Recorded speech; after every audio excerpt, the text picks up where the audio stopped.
नमस्कार, मी अरुण आणि आपण पाहत आहात 7 स्टार न्यूज। सांगली जिल्ह्यातील इमारत व इतर बांधकाम कामगार कल्याण मंडळाच्या माध्यमातून चालणारे भांडी वाटप बंद करावे अशी मागणी वैभव फसाले यांनी आज सांगली येथे सहाय्यक कामगार आयुक्त मुजव्वल मुजावर यांना दिलेल्या निवेदनाद्वारे केली आहे। जुलै महिन्यापासून बांधकाम कामगारांची नोंदणी, नूतनीकरण आणि शिष्यवृत्ती यासंबंधी तपासणी थांबवण्यात आली आहे। या चौकशी दरम्यान अनेक एजंट व बोगस कामगार यांच्या कागदपत्रांचा पर्दाफाश झालाय।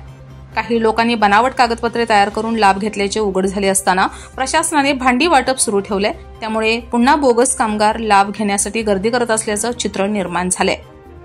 फसाले यांनी म्हटलंय की जोपर्यंत बोगस कामगार नोंदणी पथक अहवाल सादर करत नाही तोपर्यंत भांडी वाटप पूर्णतः बंद करावं, जेणेकरून पारदर्शक आणि स्वच्छ कारभार राखला जाईल।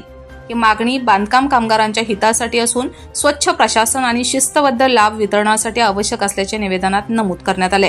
निवेदन देताना वैभव फसाले यांच्यासह संबंधित कामगार प्रतिनिधी उपस्थित होते।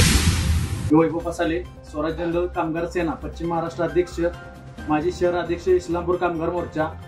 आज आम्ही संघटनेमार्फत माननीय मुजावर साहेब कामगार आयुक्त यांना निवेदन पत्र दिलेलं आहे की आज आपल्या भागामध्ये बांधकाम कामगार यांच्याविषयी बोगस कामगारांची चौकशी कमिटी बसलेली आहे। ही चौकशी कमिटी पूर्णपणे चौकशी करत आहे। या चौकशी करत असताना त्यांनी आपले नवीन नोंदणी, नूतनीकरण, लाभाचे अर्ज सगळी स्थगिती केलेली आहे। तरी पण शासन चांगलं काम करत आहे।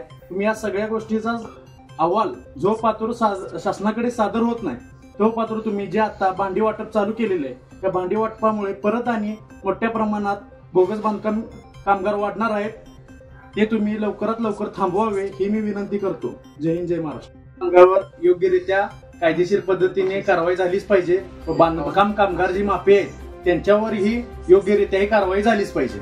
Laxman Patil, 7 Star News, Ishwarpur.